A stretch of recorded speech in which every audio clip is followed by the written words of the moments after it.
Ransomware is software that can infiltrate your business through email, enabling cyber criminals to hijack sensitive information as ransom for your own data's release. Leveraging Barracuda email security with advanced threat detection can stop a ransomware attack in its tracks. As an added measure, Barracuda Backup allows you to recover your data without having to surrender to extortion. Crime doesn't pay when you protect your business data with Barracuda. Go to barracuda.com/ransomware to learn more. Welcome to the Right Time Podcast. The Right Time with Bomani Jones. Guys, it's Wednesday. Those of you who do not work in the sports talk radio business don't quite understand what that means. Shannon knows what that means. It's Wednesday. We earn our money on Wednesday. And Wednesday is usually a tough day because we're done with kind of the reaction of the previous NFL week, but we're not quite at the preview stage yet. Preview really starts tomorrow, right? The hardcore preview. Well, tomorrow we get a Thursday game, and so you get the injury stuff. We start hearing a little bit more stuff like that. But Wednesday, man, that is when people earn their money. In spite of my desire to put a stamp on this thing and mail it in, we're going to do the heavy lifting, baby. We are here for Thursday, and basically I'd like to thank the good folks at ESPN.com because they put out that NBA rank, and there's nothing like a list to get us through, boy. Now, let me tell you this about sports talk radio production meetings. Everybody come up with their ideas, and after that, well, there's this list. Tell me more. Tell me more. I will read this list name by name. Coming up next, number 43 through however many we can get through. And if you're lucky, coming up next, number 40 through however many we can get through, because you're going to read them things as slow as you possibly can. So the good folks did the NBA rank. They do this every year. Shannon, we're up now to, number 31? That's where we got? Yeah, we're up to 31. Yeah, we started at 100, so now we're at 31. Now, yesterday we found out that Carmelo Anthony was ranked at 64 because y'all be hating on Melo, and Lonzo Ball was rated at 63, one spot above Melo. Melo thought y'all were hating, and once again, I can tell you, Melo sent a tweet about me hating, saying he wasn't in the top 10 in 2010. Ask yourself this question for real. Had you ever heard of me in 2010? Did you have any idea who I was? We talking 7 years ago, homie. Did you know anything about me? And no, you did not. Melo saw me on First Take. Right, this is back when it wasn't even like the way they do it now. This is when you just pop in for the 4 downs. Melo saw that and said, let's toast to the haters. And that's because I said he was top 10 but not top 5. Melo wish somebody would say he was in the top 10 these days, and Melo didn't like it. He gave, what was the quote, Shannon? You need the darkness to see the stars or something like that. Got really deep about it. So I don't know if that's Stay Mellow or Hoodie Mellow, one of the two. Yeah, but then apparently they started the revolution, right? Because then all the players yeah, man, I hate these rankings, man. Everybody hates these rankings. They hate these rankings when they so low on them. And then C.J. McCollum, I like C.J. McCollum. C.J. McCollum said that he thinks the players should rank media members because the NBA guys weren't here for the list, which, by the way, just so you guys know, mo traffic. But anyway, put that down. Here is what C.J. McCollum had to say. We need to start ranking these week A journalists with descriptions of their strengths, weaknesses, and ability to make up sources. I'm a little disappointed, Shannon, that he did not make any reference to bums. That would have been a lot funnier if he had said that we was bums. Had a funnier effect, absolutely. When is it not funny for somebody to get called a bum? Because you know the thing is about calling somebody a bum? Bum is one of the few transgenerational insults. Old heads call people bums, young heads. Think about this. We call people in sports bums, even though we don't call people on the streets bums anymore because we are too sensitive to do that sort of thing, right? We do not call them bums, hobos, or anything like that anymore. But if you are weak in sports, we still call you a bum. I wish C.J. McCollum had come out and called people bums. I got to say, I really would not have a problem with those cats hitting us with our strengths and weaknesses and all of that stuff. I would kind of like to see what the list would be of the journalists as they describe their strengths and weaknesses. I wonder what it would look like also if some of these cats got to put together their own strengths and weaknesses, put together their own scouting reports. That's what we need to do. Every media member put together your own scouting report, and then send it to me, and I'll let you know if it's right. What would be on mine, Shannon? What you got? What you got on mine for weaknesses? I don't know about that. I like staying employed, so we'll move on. Yeah, I was thinking about myself, my weaknesses. Honestly, my weakness, man, I feel like I stop myself from reaching certain levels of greatness because I'm held back by basically being so humble.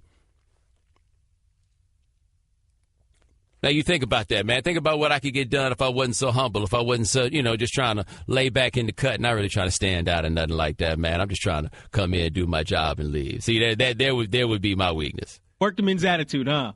I remember my brother once said that once. My brother once said this about himself. He was like, look, man, I don't know how you expect me to be humble if I'm this good. I'm joking, guys.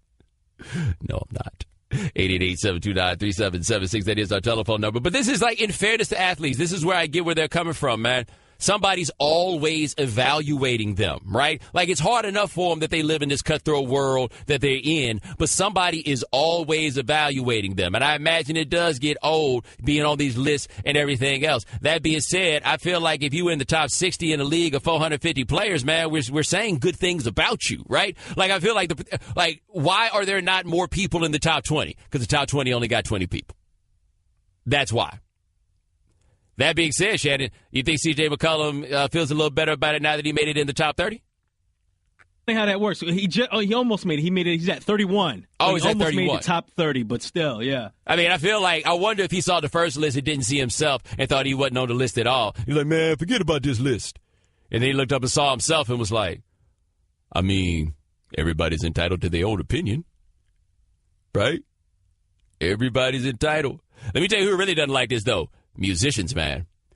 Musical artists. You never know when it's going to be the one that's going to set them off. Like, they show up to the office with the tater when they do not like where they have been ranked or how they have been reviewed or something like that. Chad, you remember that phone call? Do you ever hear that one that Wale had with the dude from Complex because he was mad because Juicy J's album was on top of his? Yes, I do remember that, yeah. He was not having it, man. He was not having it. But very few of us exist in a space where we are evaluated in this context. I once had somebody call me up mad as hell about something I said, not even about him, just about somebody he was cool with. I mean, he was real cool with him, but somebody he was cool with called me up at 1 o'clock in the morning. Low-key threatening. Low-key threatening.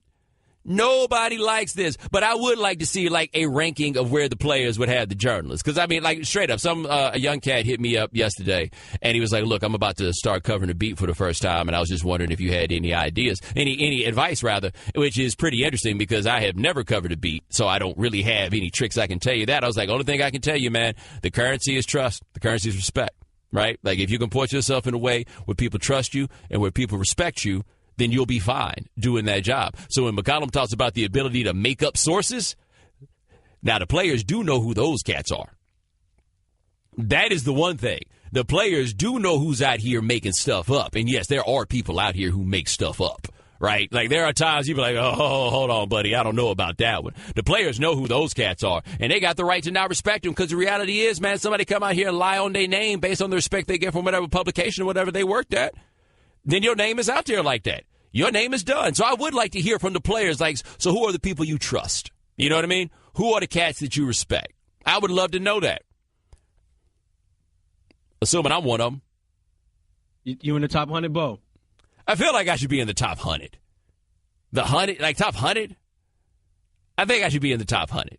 Now, I'd imagine, based upon McCollum's tweet, that he's just talking sports media. I would assume. Okay. I feel like I should be. You think I'm top 100? Let's make a poll out of that. Is Bomani a top 100 sports journalist? No, even better. Would you be higher than 64? But if we did the top, so basically, you're asking, poll ranking, am I the mellow? Like, that's what you're trying to figure out. Is am I the mellow of this? That is I feel like I should be top 64. But it's a follow-up question though. Like, who would you be which NBA player would you be if we were doing a media ranking? Because I don't really think you're mellow, but who would you be? I mean, I'm just curious, Shannon. Is there any, like, multifaceted NBA player who has had immediate impacts when he has shown up places, was very good when he was very young and keeps getting older and hits his prime and continues to be good in spite of the fact that very often people fall off in moments like these? Does that sound like anybody? Also has a hairline that doesn't do the things that it should? Does that sound like anybody to you? Who does that sound like? Wait a minute here. Who does that sound like to you? Wait a minute. That doesn't sound like anybody to you? Is there anybody, is it familiar? Or, Shannon, incorrect. How about somebody really tall, really skinny, with a lot of range, the ability to take it to the hole when necessary, who very recently made a move into a new situation so that he could perhaps win championships. Got that quick release. How about that? Has an affinity for University of Texas? Boom! That's what I'm saying. Who else do I remind you of? I mean, given that, you can't say it now because he doesn't play, but if we were doing this list a few years ago, again, tall, kind of gangly, bald-headed, cocky with his just a little bit, and owns lots of Jordans. I wonder who that is. The Right Time with Bomani Jones. I'm telling you right now, if y'all ain't got me in the top 100, I can only assume that you're a hater, right? Like that. In fact, this is how I'm going to put it. If you don't vote me in the top 100, fine. Pass the phone to her and let her vote. Right. 888-729-3776. Hey, time Straight Talk. Brought to you by Straight Talk Wireless. Best phones, best networks. No contracts. So we've been doing this thing that makes our jobs a whole lot easier, where we let you guys tell these stories about what made you decide that you were quitting football, or what made football decide that it was going to quit you. Let us hit the phones and start with Gene in North Carolina. Gene, thanks for calling The Right Time. Hey, yo, Bo, man, you was a genius for coming up with this segment, man. These stories have been crazy. So look, my football story, football got a 2-for-1 on my story. 2 for the price of 1. So look. My mama let it be known at an early age I wasn't playing football. So I had me an instrument. She said, you want some Friday Night Lights, you can join that band. So I was on the marching band. So I went to high school in Charlotte. We was playing a school called Independence High School. Don't know if you heard of them. Yeah, they good. Six straight state championships, all that good stuff. In our school, we wasn't really good at football, and they didn't really have a really good band, so we didn't go to that game. It was at Independence, so the band didn't go. But all weekend, I keep hearing about, yo, man, CJ got rocked. I'm like, oh, man, that's messed up. So we get to school Monday. I'm kicking it with the basketball coach. I was at one of those type of schools where the basketball coach was also like the football coach. So I'm kicking it with him, and he's showing the tape of the hit of the game. And they play it in slow motion, man, and this was so crazy. So it's a punt, and he's just kind of out there. The punt's kind of wobbling around, so he's just kind of out there, just not paying attention to what's going on. And we play the frame by frame. You see one frame, you see my man there. He got his maroon helmet on and his white jersey, and nobody's around him. Next frame, literally, now there's a yellow Independence helmet and a green jersey in place of his body. And you kind of see my man's arms just somewhere in between the mess. And then next frame, my man is gone, and that was it. And when I tell you that boy never played football again after that day, and then me watching that film let me know, oh, so that's why my mama didn't let me play. Cool, I got my instrument. I didn't play. I learned all I need to learn watching that video. My man's never played again, and that was the day football got 2 people for the price of 1. Hey, Gene, man, I appreciate the call, Shannon. I told you about my brother watching that game with my mom on the sideline, and then they were walking home, and she looked at him and said, I think I would just be in the band. Now, here's the thing about football, right? This is an interesting story that came across. Canadian Football League announced no more full contact practices. Like, effective immediately, the Canadian Football League is not going to have full contact practices. There's a problem, obviously, there, which is, have you ever looked at a team that doesn't really practice, like, contact stuff? Like, I remember when Texas had that damn defensive coordinator that let a one-legged quarterback from BYU run on them for 700 yards. And one of the things that people said, and I don't know if this was the problem, is that he used what they called a thud technique, where you, like, hit the dude, but you don't hit the dude in practice. And that was one of the worst tackling teams that I've ever seen. You see a lot of people talk about how the tackling in the NFL isn't as good because they don't practice tackling nearly as much in practice. Like, if you're going to play football, you need to practice playing football. The small problem is football is so damn dangerous that it is not safe to practice. Can you think of anything else in this world where it is not safe enough for you to do on a recreational basis, but you still do it anyway? Like, that's where we are with football. That's the thing. It's so dangerous that we basically say the only time it is safe to play football is when the game counts. Otherwise, we say it's not safe. We don't think it's worth it to have people play in preseason games. We don't think it's worth it to have people play in practice. We only think it's worth it to have people play football in the games that quote-unquote count, which are the games where people make money and you get your most entertainment out of them. That's it. So, logically speaking here, how can you make the argument that football is safe enough to play under the bright lights if it's not safe enough to play under the dim lights in practice? Like, just a thought. Like, that's what we do. That's the game that we indulge in, right? And look, I'm here, man. I have come to grips with this. There's a lot of people that's out here deciding that they're going to boycott football. I'm going to be real with you. I ain't going to get a job that pay this much money anywhere else. I'm going to be watching this football every Sunday and bringing it right to you. Does that make me a sellout? Psh. All right.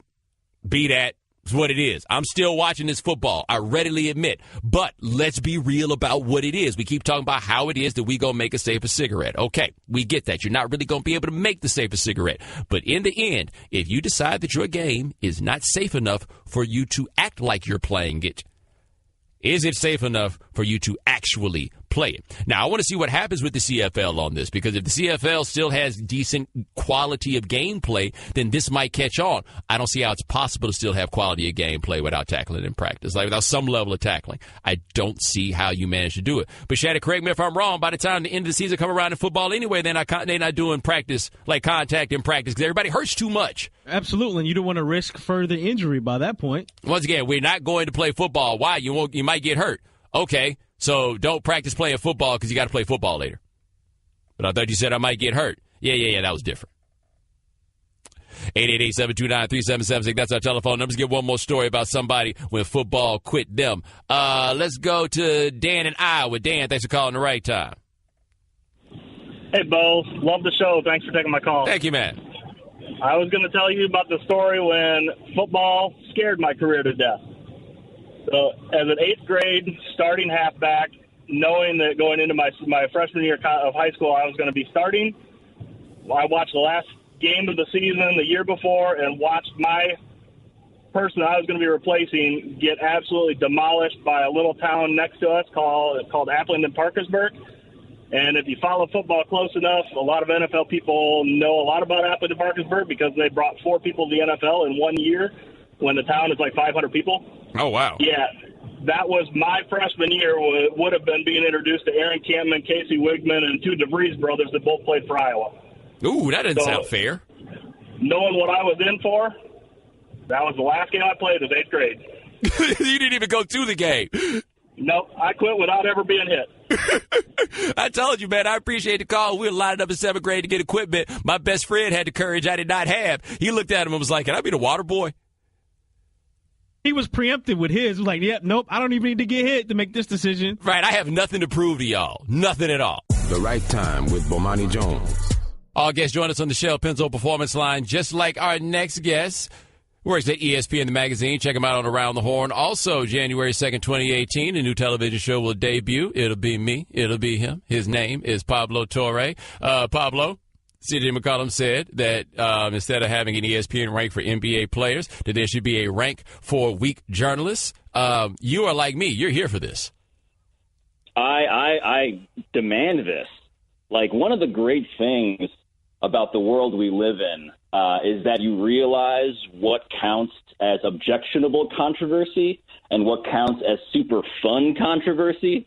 Like, there was once a time, Bo, I think, when I would have looked at the ESPN rank and the ensuing controversy and said, man, that is cheap and that is an affront to smart people who like to have smart conversations. And now I'm thinking to myself, man, I long for a time when this counted as controversial. Like, this is the tabloid sport that I want to retreat into when the real world gets sad. I want to debate whether I am number 37 on C.J. McCollum's big board, because that is the kind of pro wrestling argument that actually is fun. I'm kind of here for it just because I'm petty, right? Like, I feel like I would rank pretty high. I feel like I do pretty well with that demo, right? Like, I think I could do okay. So wait a minute. So you're in favor of this simply because you feel like you'd get on to the page of the power rankings that gets revealed last. You think you're going to be in the top 10, so you feel good about it. Yeah, I wouldn't have been out here by now, I don't think. That's where I feel. I mean, where do you think you would be? I feel like I deserve to be top 10, but at the same time, I feel like one of the things we're going to learn about this exercise, which we are gradually now forcing and bullying C.J. McCollum into executing, is figuring out who these guys actually read. Like, I don't know. That's the other fascinating part of this is, like, who is a big name to them is different than I think a lot of journalists perhaps own power rankings. And that's fascinating because one of the things we know, Bo, and one of the reasons why I want to retreat into this controversy and into this sport specifically at a time when the world seems kind of crazy, is that it's reassuring that NBA players are super sensitive about what journalists think about them. I like that there's this weird symbiotic relationship where both of us, both sides of the aisle in this, can actually come together, have a debate about our self-worth, and emerge at the end of the day largely laughing about it. That, to me, seems delightful. We're talking to Pablo Torre of ESPN, the magazine, and I understand you saying that you think you would be top 10, but I feel like, young fella, you need to wait your turn. You got some people that you got to wait behind before you wind up getting there. Wow. This is like the time when, first off, how long do I have to wait? Because I'm like turning 32 this month. I feel like my expiration date as a young guy. I mean, maybe I shouldn't have said that, by the way. Should I not have revealed that? Should I be saying that I'm like 25 and a half eternally? You can be 25 as long as you want, honestly. People won't have any ability to guess your age for a number of reasons that might get me in trouble to spell out. I'm just telling you that people will not be able to guess your age. I'm just telling you right now, man, I think you need to wait your turn. Now, your boy, I'm top 10. I'm top 10. Well, but let me ask you this. So in terms of sports, right, is there any sport that has just like the roster construction that would enable an equivalent list? Like one of the reasons why I think these NBA players get all agitated about this is because there's kind of a logic to a big board ranking of all the players in the league. Like you can say bigs need to be their own category, right? Like big men should be their own, but increasingly in the league, like we're finding there's a flattening across positions. So when we get to the debate about who's top 10 in the NBA, like, I feel like that's a discussion that you can't really have as well in the NFL or Major League Baseball or anywhere else. Well, here's my question. Do they do this in hockey, right? Like, do hockey fans sit around wondering about who's top 10? I don't know what they do over there. I don't know if they do. I will admit that I follow far fewer hockey Twitter accounts, hockey player Twitter accounts than I do NBA player Twitter accounts. But one of the things like that, I think Devin Booker, I was reading one of those roundups of like all the NBA players who are responding to this. One of the great things is that you realize, pretty much everybody is on Twitter in the NBA. But the second thing is Devin Booker was talking about how, we're ranking people like this is high school now. And my answer to him, very diplomatically but earnestly, is yes. Yes, we are in high school. This is the look. Look, ESPN could have made a series of TV specials in which they roll out the list, they bring out players, they bring out other authorities to discuss, and at the end of the day, maybe this feels kind of pro wrestling-y, but it kind of, like, I pivoted on this. I used to be a guy who's like, no, there must be a rational, objective answer, and this is not the form in which to achieve that. But now I'm like, this just seems like exactly the antidote that I need, because you can make fun of journalists when we're ranking NBA players, and I don't feel bad about society when it's in the context of basketball. But see, here's where I get on these NBA players on this one is where I understand they get tired of being evaluated like this, but ask any of them, they top 10 MCs, and they got to answer, right? And how many of them can rap? Right. I feel like, and it's becoming even more brazen, right? Like, I don't know if it's surprising that Lonzo Ball was, basically being heretical when it came to his own rankings in terms of who qualifies as #real hip hop or not. But I feel like, yes, that's another thing that's guaranteed to basically create traffic for any outlet that pursues that. Well, hold on, though. You know who would be number one on the journalist power rankings among NBA players, right? I give you a hint. I used to work with him. There's a middle initial right in the center of that. No. I'm not talking about him. I'm talking about a dude that I used to work with on a daily basis. Oh, Poppy? Yes. Poppy does. You know what? That's number one right there. The Venn diagram, right? If you're looking for a Venn diagram that somehow unifies both, let's say, Kevin Durant and Art Briles, the center of that Venn diagram in terms of fandom is Gonzalo Levitar. Yes. That is it. Like, that's going to be the number one guy. We're all playing for second behind Poppy. We're talking to Pablo Torre here of ESPN, the magazine. By the way, is there any sport thing that you want to talk about? We got about a minute. Not especially, but I guess I would ask you, like, what should the categories be for ranking journalists? Like, are we going to break it down into some sort of statistical stuff, or is it just kind of an overall respect ranking? That's a very good question. Like, I'd be curious to know, like, how the players would vote. Like where would Woj be for the players, right? Like, I'd be very curious to know that. Where would he be for the players? I heard Kevin Durant talk to Simmons on that podcast, the most recent one, and he was saying that he reads Woj to find out what's going on in the league. And by the way, this is also a world in which my friend Luke Wynn, who writes college basketball for Sports Illustrated or used to, just got hired by the Toronto Raptors. Like, one of the things that we're realizing is that journalists covering basketball are authorities not just to the readers and to fellow journalists, but also people in the sport. And that makes this sort of insane exercise maybe more legitimate than I thought. All right, now that's Pablo Torre, a sub-top 10 journalist, unlike you, myself, here. Check him out, ESPN, the magazine, and perhaps January 2nd, 2018 on ESPN with your boy. Also receiving votes in that top 10. That's what I want. There we go. Get your weight up, homie. I'll holler at you soon. Okay, Kevin, for the grand prize of $1 million, what color is the White House? I know this. 5 seconds. Oh, switching to Geico could save you a bunch of money on car insurance? Okay. Judges? That's true, Kevin. They'll allow it. Congratulations. You're a winner. Woo! Geico, because saving 15% or more on car insurance is always a great answer. The Right Time with Bomani Jones. We got our list of the first-year Hall of Fame nominees for the NFL. Now, Shannon, we don't have a list of finalists, right? We're not that far in the process. Not the finalists, but just a list of the first-year eligible guys for the Pro Football Hall of Fame. All right, now this became a little bit of a thing because Steve Smith was on that list, and people were a little surprised to see Steve Smith on the list, and they thought that it was an error that Steve Smith was on the list because Steve Smith just retired at the end of this season, but they already forgot about New York Giants legend Steve Smith. Shannon, does Steve Smith not have a Super Bowl ring with the Giants? He does have a ring with the Giants. That is correct. See, there we go. They trying to big up your team, man. Try to give some props to those rosters. But yeah, he ain't getting into no Hall of Fame. Now, the 3 first-year nominees that will jump off the list will be Randy Moss, Ray Lewis, and Brian Urlacher. Those 3 guys are first-year nominees. You almost got to feel a little bit bad for Rondé Barber because I think Rondé Barber is eventually going to get into Hall of Fame, but it ain't going to be this year.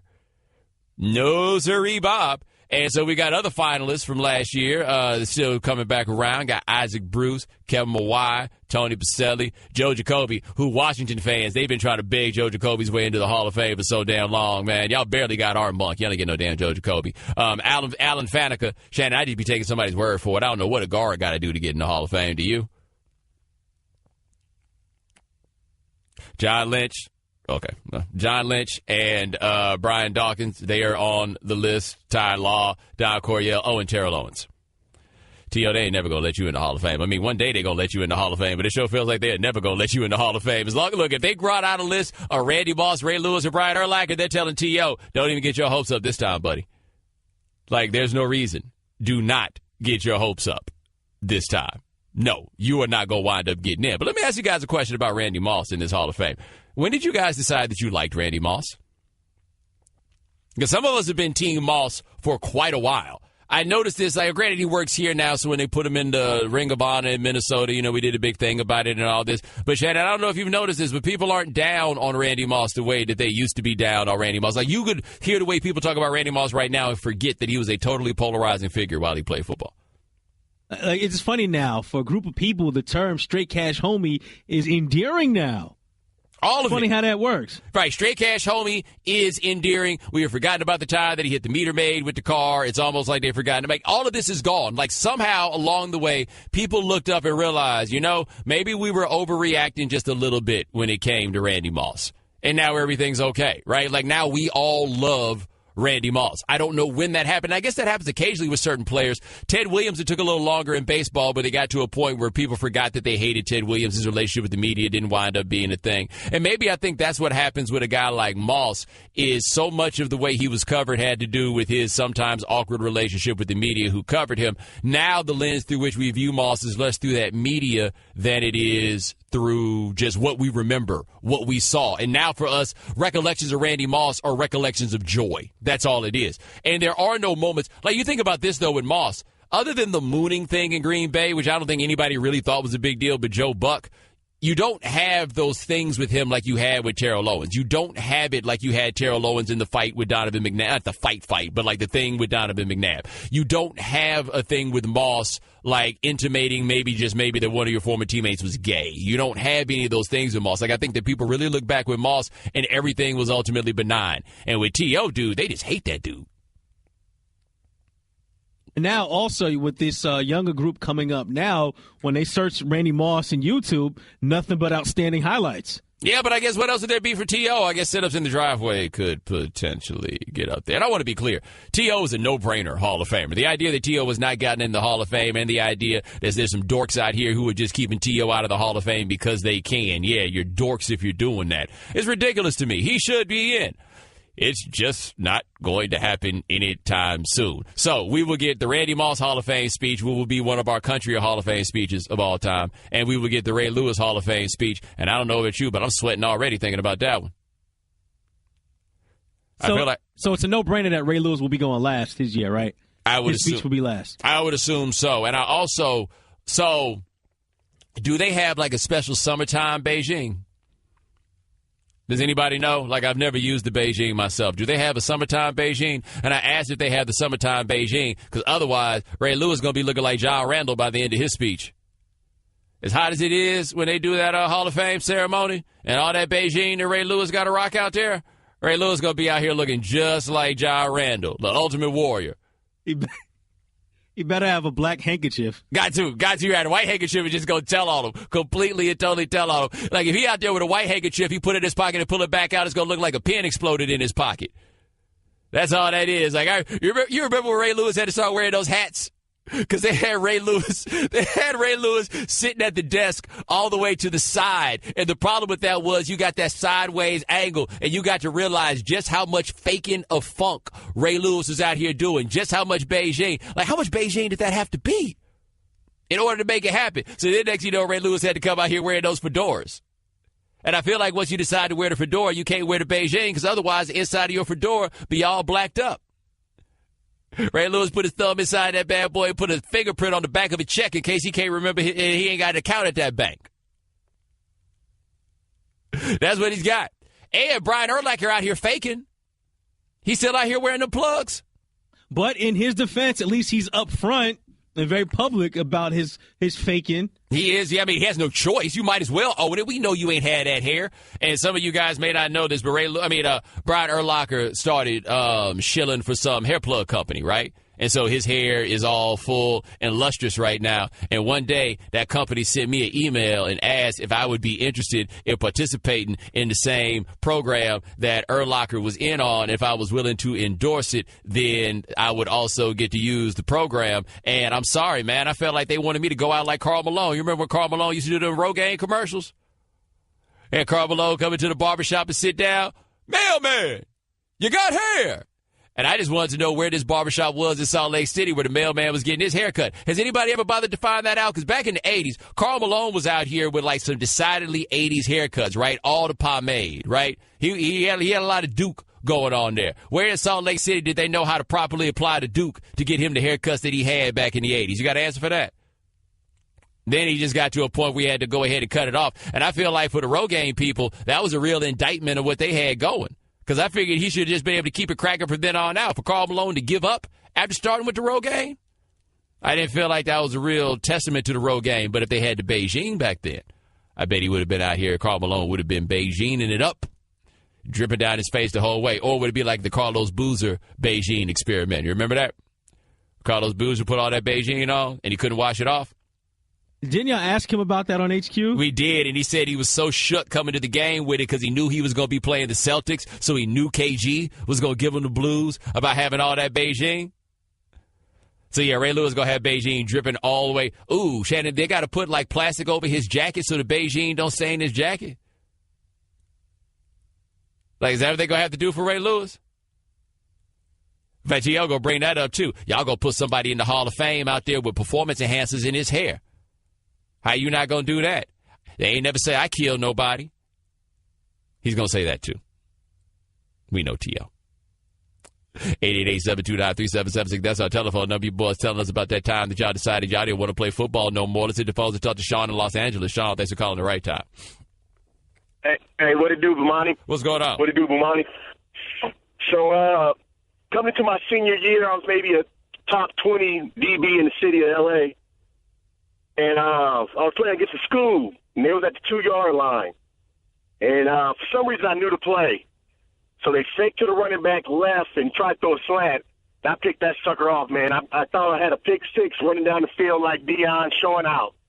Next thing I remember was waking up on the sideline because I guess the running back came around and cleaned me out. Ran me down all the way down the field and cleaned me out. And then the running back happened to be Steve Smith. Ooh, yeah. He seemed like the type that was hitting extra hard in high school. Oh, man. And then we went to I went to a junior college after. And he remembered me. It was so embarrassing, man. I said, I don't play football no more. I'm sticking to baseball. Hey, man, I appreciate the call. Shannon, we got a verdict on that guy? Ooh, that one's up in the air. That can go either way. He started with the what it do, but then he ended playing baseball. The jury's still out on that one. Yeah, if I remembered his name, I'd put it up on the poll. The Right Time with Bomani Jones. Boys been calling in, telling us about the day that you decided, I don't want to play football no more. Let's hit the phones and talk to Chris in Oklahoma. Chris, thanks for calling the right time. Bo, Sharon, really was just calling in about y'all's opinion and wondering, it's not a story about me quitting football. What do you think about keeping the Thursday games to holidays, as in Christmas, Thanksgiving, and fall break, I don't know, and moving them all to doubleheader Monday nights? Well, the issue with doubleheader Monday night, and I appreciate the call, is anybody staying up that late? Simple as that. Nobody is staying up that late. Not to mention, if you did that, then you're going to have to move the start time up to 7 o'clock for your first game. And they don't want that either. No, this is not it. No.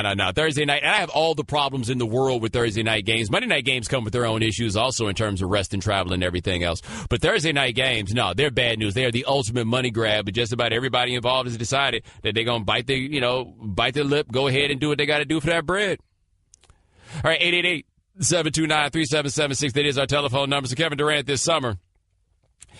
So I have said that I thought Kevin Durant didn't care what people thought. And I guess I needed to be more specific in the sense that I think that Kevin Durant didn't care what people thought to the point of, like, stopping him from doing what he was doing. Like, he made the decision he was going to go to Golden State. People weren't going to like that he was going to go to Golden State, but he was going to do it anyway. So he clearly cares about what he does not care to the point where it's going to interfere with what he wants to do. But, man, he just can't stop going on and on about this. A peep game, right?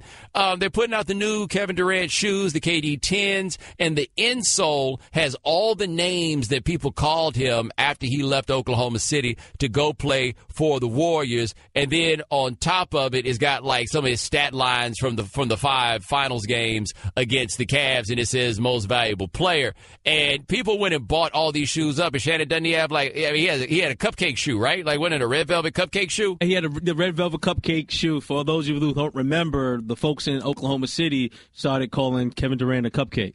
Well, what is he doing? Like, is this helping anything? Am I missing something? Because the problem I think that Kevin Durant has here and where he can't win is all he can do is win, right? Like, all he can do is go to Golden State and win all the games, win the MVP, and play very well and all that stuff. And at every point when he does that, people are going to say a response, that's why you didn't need to leave Oklahoma City. Since you're so good, why'd you have to go play for them? There's no victory for him in this at all. Like, I feel like he keeps taking up this fight, and there's no chance for him.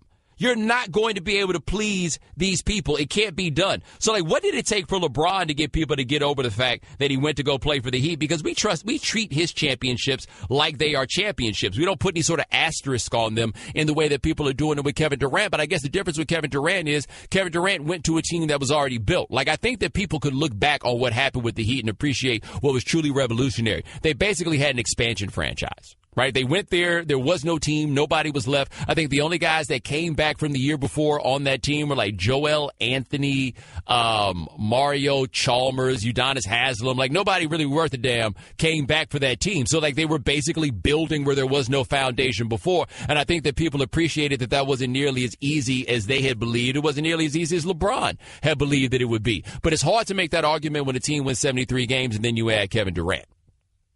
Right, like, it's hard to say that Kevin Durant is the guy that put them over the top, even though I would make the argument Kevin Durant put them over the top because he gave them a second player who could get his own shot. And no matter how good they were in the regular season, you saw what happened in the postseason when they were hamstrung by the fact they only had one guy who could go out there and get his own shot. But, man, he keeps doing all this, man. It does kind of feel like whining just a little bit. Like, yeah, bruh, they called you names. Yeah, bruh, they did all of those things. Either be a villain about it, or you just got to let it slide. Like with LeBron. LeBron tried villain. Villain didn't work. Then he just went kind of on let it slide program. You're not about to be out here, yeah, they called you a traitor. Yeah, they called you all that, bro. They're going to call you all that stuff next year, too. If all you are is a champion, and being a champion is the only thing that matters, then put the champion stuff in there. Because you're not shutting anybody up. Whether you should or should not be able to shut people up is a completely different discussion. I'm just telling you, you're not going to be able to shut anybody up. They made that decision about you, homie. They made that call. They feel like you took a shortcut. And then you took a shortcut and you took less money this year to keep the thing happening, which is then ordinarily, you know, we look at you kindly for taking less money for the squad. Nope. You just made the cut even shorter. Shannon, they looking at him like you so dedicated to the easy way that you paid money for a championship. Oh, but to your point, though, like usually don't we praise athletes that continuously take less money, like Dirk Nowitzki? Every time he had to re-up. We don't. Huh? We include me don't, but yeah, you're right. But folks generally will applaud these guys for taking less money to help the team out, you know? So shouldn't that be applauded, right? Yeah, because ultimately the decision whether or not to applaud has nothing to do with the action and more to do with just whether or not they like you in the first place. That's what it is. And a lot of people decided they were going to be down on Kevin Durant once he made that decision. Also, Shannon, a lot of America really gets charged up about the notion of the small town, right? Everybody wants all the best things in the world for the small town, even though y'all don't want to live in them. 888-729-3776. That's our telephone number. Taking your questions, taking your calls on what made you decide you're going to quit playing football. Let's talk to Sonny in Georgia. Sonny, thanks for calling the right time. What's up, Bo? Doing all right, man. All right, so about my last game of my senior year, I had a running back coming around the end. I played nose guard at 5'4" and 165 pounds. So I come running around the end to cut him off. He ducks inside, and the defensive end, that is hold of his shirt, leg whips me in the back of the knee, blows the knee out altogether. You know, I had more pain from not being able to play football anymore because I was going to go play Division II. But it all worked out because the Lord knew I wanted to be a veterinarian, so he hit me in the knee. No, that'll do it. I'll tell you this, too. I appreciate the call. One thing that's fun here is hearing the heights and weights of some of these positions in some of these lesser football states. Because I'm from Texas. We ain't putting none of y'all in these positions. The Right Time with Bomani Jones. All guests join us on the Shell Pennzoil Performance Line, just like our next guest. Check him out at presnapreads.com. Also check him out on the Nickel Package podcast here at ESPN. His name is Kian Fahey. All right, now, Kian, one thing you and I talked about a lot last year was Dak Prescott and his inability to find Dez Bryant. He targeted him 9 times in the last game, only got the ball to him 2 times. What did you think, one, about his attempts to get the ball to Dez and just generally how Prescott looked in the offense?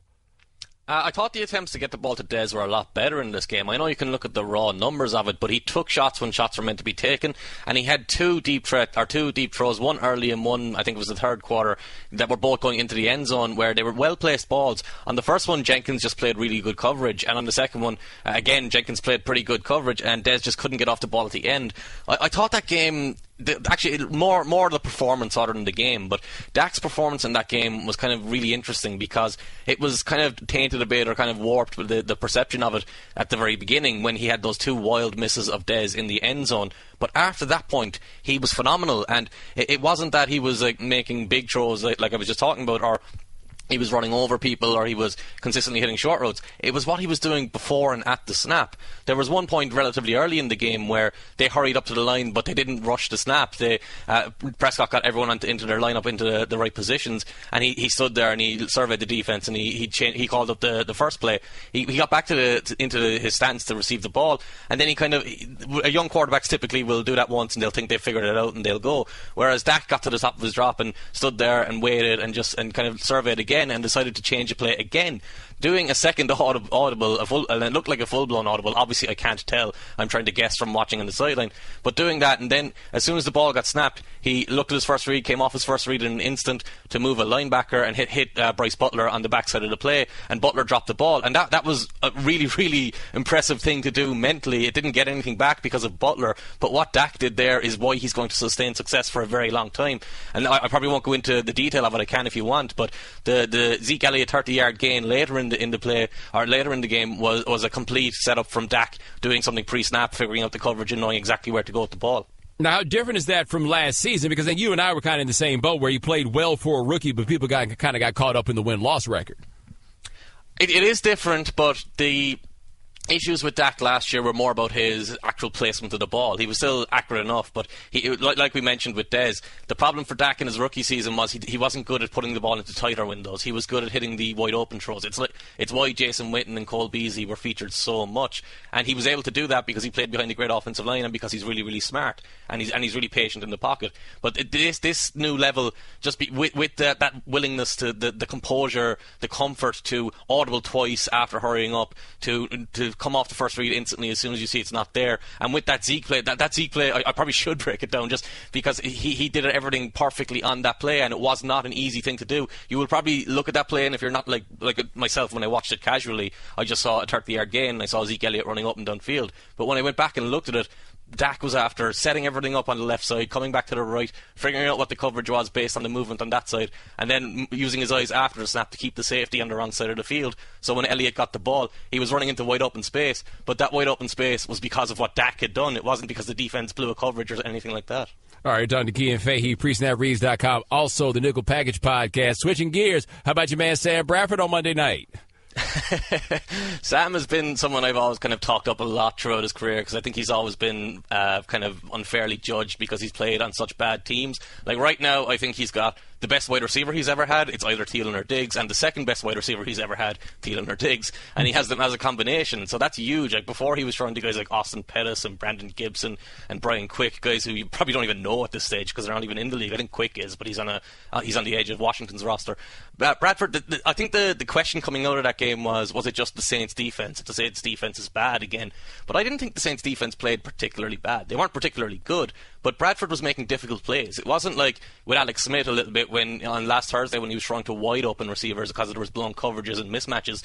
Bradford was actually fitting the ball into tight windows and delivering it just before he got hit. He did that. The touchdown he had for the early in the game off of play action, that was wide open. But besides that, there was there were many throws against blitzes. There were many throws where he was fitting the ball between an underneath defender with a safety over the top. There's one in particular to Jarius Wright, which is probably going to be the best throw of last weekend, and it might even be the best throw of the whole season because you literally can't see Wright when you see Bradford release the ball.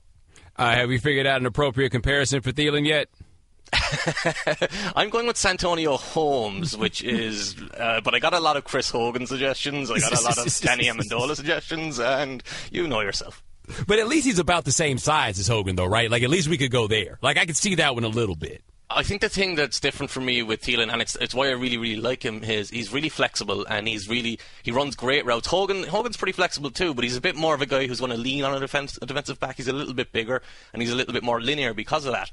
the beautiful thing with Thielen is, and they've moved him to the slot this year. Last year he played outside, and he's a vertical threat, and he runs great routes, and like that's the stereotypical thing, it's typical thing to say, but he does legitimately run great routes that set him up to break up and downfield. But the beautiful thing about it is, even if he's not open, he can make those adjustments and kind of erase any poor accuracy. There wasn't last night, but he can make plays on the ball in the air and against tight coverage, and I don't think Hogan does that as well as him. So if you do want to go down that route, that would be my one main qualm. All right, we're done to Kean Fahey, presnapreads.com, also the Nickel Package podcast here on ESPN. They'll talk about the Falcons right fast. They went from Kyle Shanahan to Steve Sarkisian. What do you see different in the offense? It was completely different and not for the good. The first thing you have to do is explain what Kyle Shanahan's offense was. It was a very heavy play-action offense. It used about 22% of Matt Ryan's attempts last year were after play-action, and a lot of them were hard play fakes. Dak was second in the league at about 18%, and then everyone else was around 16% and below. And in that game at the weekend, I think they used play-action maybe 2 or 3 times. They didn't throw the ball deep downfield. But in Shanahan's offense, they used those hard play fakes to throw the ball deep. They would push the ball down to Taylor Gabriel, who was in wide open space, Julio Jones, who can get open on his own. But Shanahan would be able to scheme these guys open. And the very first game, and I know someone mentioned it to me, the Soldier Field might be an issue because it's a slow field, but the way that offense run was completely different. It was 5-yard passes, short-yard passes. It was Matt Ryan taking straight dropbacks in the pocket where he has to make tougher decisions and he has to actually mitigate the pressure coming around him. And the only big play they actually created was kind of created outside of structure. It was that Austin Hooper play when he's right down the middle of the field. And it was a very bizarre play because Matt Ryan seemed to lose his balance in the pocket and kind of didn't know where he was going and fell over. But the protection was so good that he could just get back up again and look up. And because he had kind of fallen down, the defenders had lost their assignments and let Hooper run wide open downfield. So you were getting a similar result on that one play, but compared to last season, it was just totally different. There were way too many short throws to Mohamed Sanu with no option for a big play or options after the catch, and that's just not going to be good enough. All right, last question for Kean Fahey, presnapreads.com, also the Nickel Package podcast on ESPN. Another team that had a change in who's calling plays is Washington. Sean McVay is no longer there, so Jay Gruden went back to calling plays, and it did not look good. What do you think about that one? You know me, I'm not the biggest Kirk Cousins fan, but I felt that was less about the play caller and more about the absence of Deshaun Jackson, the absence of Pierre Garçon.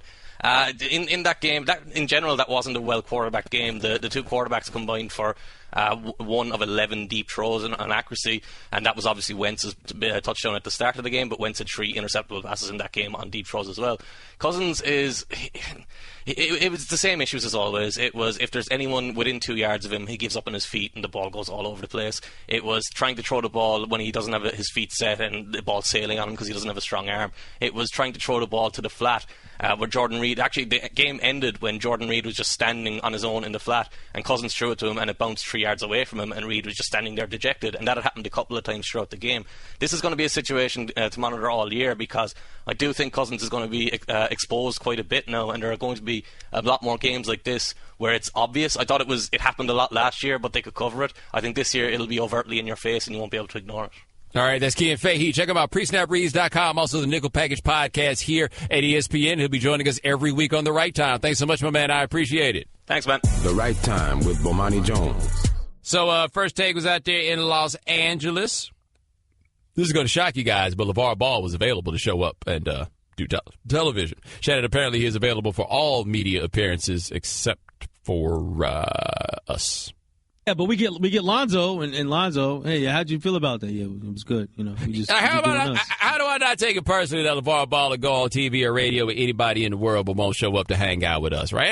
Anyway, he got on First Take and LeVar did the thing that LeVar does, which is, talk a little bit reckless. Nothing like harmfully reckless this go around, at least not to me.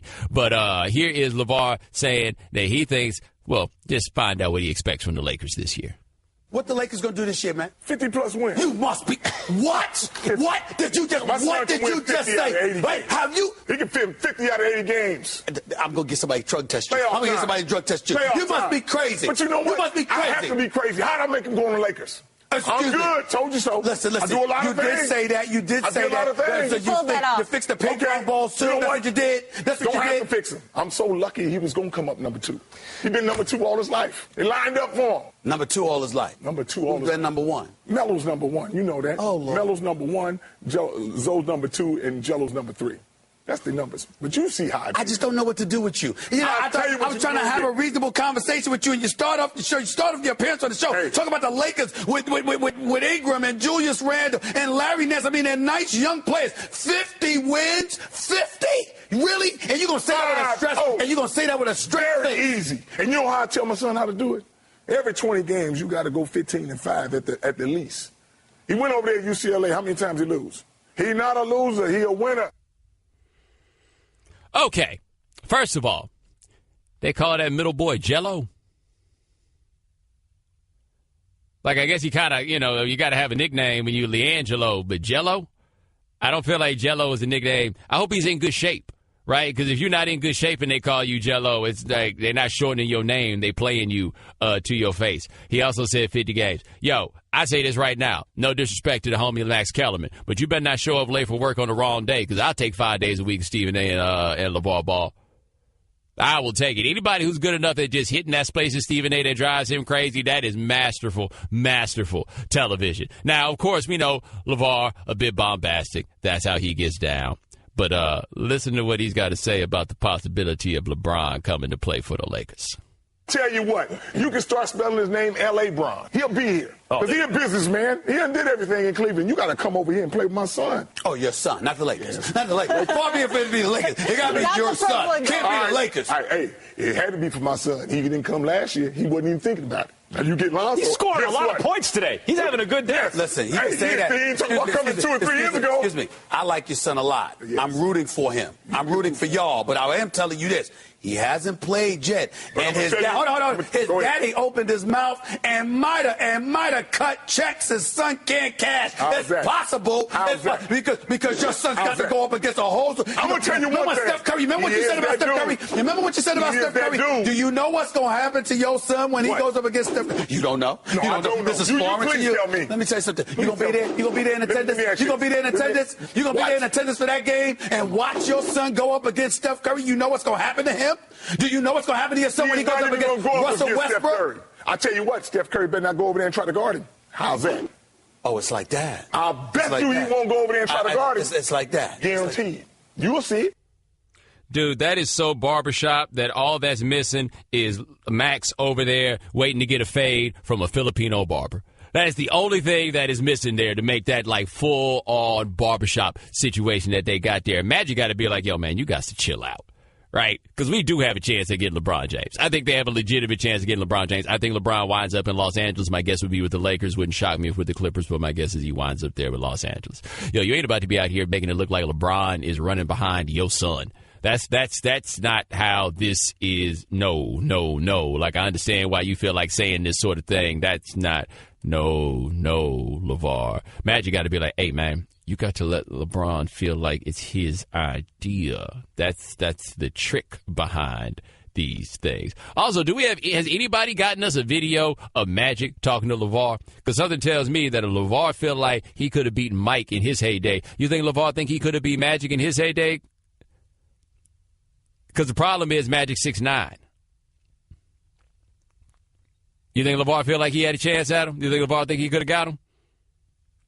Look, he won't say it publicly. He probably don't think so, but he won't say it publicly. No, I bet he will say it publicly. You know what he say? Magic never could play defense. That's what he would say. But hold on. LeVar wasn't done. You may have seen the ESPN rank.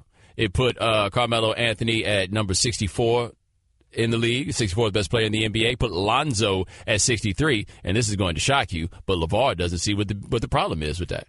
How in the world did we get here where somebody's talking about a ranking in the 60s? Don't rank me in those 60s. 60 is like 80. He should be mad that he ain't in the top 10. Your son. But you know what? No. Carmelo. Got it. You talking about you arguing with a dude talking about he's ranked higher than me at 60? Man, don't rank me in those 60 and think I'm going to worry about it. It's an opinion to keep everybody talking about who should be the best. Yes. And you worried about 60 and 63, you worried about the wrong thing. His game is going down on the fact that he's getting older. That's what happens to all the ball players. But 64. Don't get mad. 64. 64, Carmelo Anthony, 64. See, that makes me embarrassed for our network. Somebody did that. Well, here's the thing. You saying 30 teams or whatever, 2 on each team. That's right. But some teams got 4 and 5 people better than him. No team got 5 players better than Carmelo Anthony, or even 4. Well, maybe the Warriors. Well, let's look at the Spurs. Come on.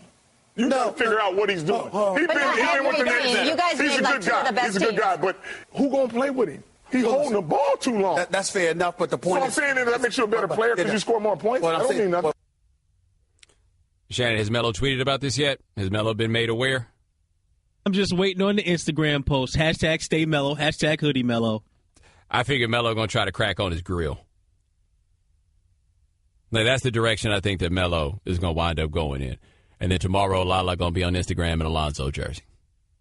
Like, honestly, what has happened this offseason in terms of Carmelo? Is this all Phil Jackson and the assassination of his character? What has happened here? I think it's a combination of factors. I think part of it is Phil Jackson and the character assassination. I also think part of it is dogging Melo is a way of big upping Porzingis.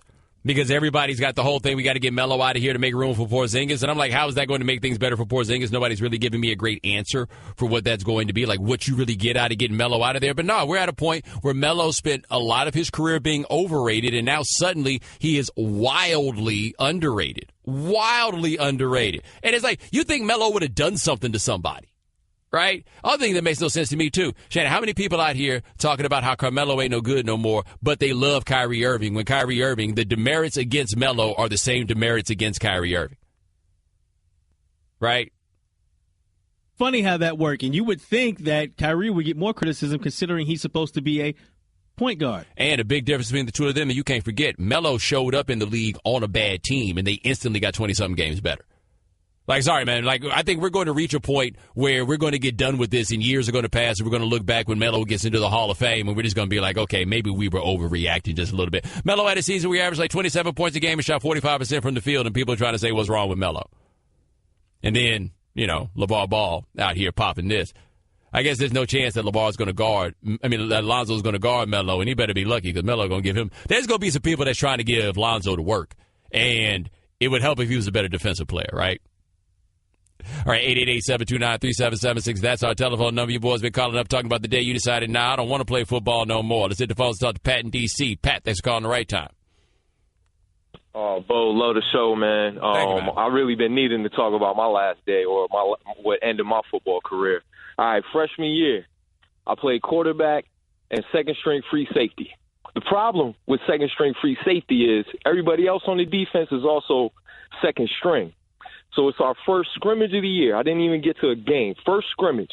The first play that I was in on defense, it was a fullback dive. Now, I was proud of myself for reading that and recognizing that. Problem was my D-line, non-existent. The linebackers, I don't know where they went. And now I got a fullback running straight at me with like a 15-yard head start. So I hit him, tried to tackle him. I think he fell just because he, like, stepped on my chest and tripped, right? So everybody's laughing. The other team's laughing. My coaches are laughing, right? And, you know, it's the next play. So then I noticed it's a scrimmage, right? So they coach you in between plays, and it's not like a game. But this next play happened really fast. Like, we were back at the line ready to go. So I got in my head right away. I was like, oh, they just called the same play again. Like, everyone wanted to see this happen again, right? So I'm ready for it. And what I realized was the kid playing fullback was like a fat kid with speed. Like, it was one of the linemen that they just put out there on their team to test them out on fullback, right? So the next play happens, same thing. My second-string D-line does nothing. I don't even know what the linebackers weren't getting blocked. They just, like, didn't want any parts of this kid. So it's me and him again. And this time, like, my pride is hurt. I'm like, man, I'm going to do what I can do to light this kid up. Man, I go at him. I tried to hit him so hard, I closed my eyes. I didn't do textbook. I tried to spear him and it was a helmet-to-helmet hit. And that's kind of like the last thing I remember until I was just looking at this beautiful blue sky. I don't think I looked at the sky all day. It was a beautiful sky. And I never forget, my head coach and the running backs coach, who's the defense coordinator, are like looking at me, talking to me. And I can't quite hear him yet.